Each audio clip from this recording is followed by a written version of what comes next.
وَأَفْضَلُ الصَّلَاةِ بَعْدَ الْمَكْتُوبَةِ صَلَاةُ اللَّيْلِ، اور فرض نماز کے بعد سب سے افضل ترین نماز رات کی نماز۔ اس لیے اللہ تعالیٰ نے قرآن مجید میں عباد الرحمن کی یہ نشانی بیان کی ہے، وَعِبَادُ الرَّحْمَنِ الَّذِينَ يَمْشُونَ عَلَى الْأَرْضِ هَوْنًا وَإِذَا خَاطَبَهُمُ الْجَاهِلُونَ قَالُوا سَلَامًا وَالَّذِينَ يَبِيتُونَ لِرَبِّهِمْ سُجَّدًا وَقِيَامًا۔ عباد الرحمن ان کو کہتے ہیں، اللہ کے رحمان کے بندے وہ ہوتے ہیں جو زمین پہ بڑی تواضع کے ساتھ چلتے ہیں۔ اگر جاہلوں سے ان کا پالا پڑ جائے وہ سلام کہہ کے گزر جاتے ہیں، الجھتے نہیں ہیں۔ اور ان کی ایک صفت یہ بھی ہے، وہ رات گزارتے ہیں، سجدوں میں گزارتے ہیں اور قیام میں گزارتے ہیں۔ بلکہ رسول اللہ صلی اللہ علیہ وسلم نے تو فرمایا، صحیح الجامع کی روایت 2119، ان فی الجنۃ غرفا یری ظاہرها من باطنها وباطنها من ظاہرها۔ اللہ ذو جلال نے جنت میں ایسے گھر بنائے ہیں، کرسٹل کے گھر۔ جنت میں جہاں بھی ہوں گے آپ گھر کا نظارہ کر سکیں گے، اور ان گھروں میں بیٹھے پوری جنت کا نظارہ کر پائیں گے۔ اعدها اللہ تعالی لمن اطعم الطعام وألان الكلام وتابع الصيام وعفش السلام وصلى بالليل والناس نيام۔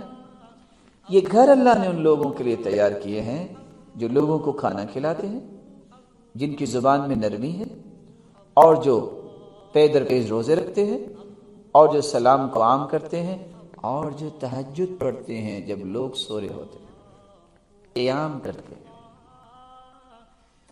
آپ صلی اللہ علیہ وسلم نے اس لیے ترغیب دلائی، جامع ترمذی کی روایت ہے 3549، علیکم بقیام اللیل، لوگوں رات کے قیام کو لازم پکڑو۔ کیوں؟ فإنہ دأب الصالحین قبلکم، یہ تم سے پہلے نیک لوگوں کا ایک شیوا تھا۔ وہو قربۃ الی ربکم، یہ اللہ ذو جلال کی قربت حاصل کرنے کا ذریعہ ہے۔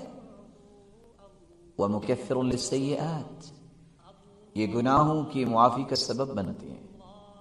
ومنہاۃ للآثام، تہجد گزار قیام کرنے والا گناہوں سے بھی بچ جاتا ہے، یہ گناہوں سے بچاتی ہے نماز۔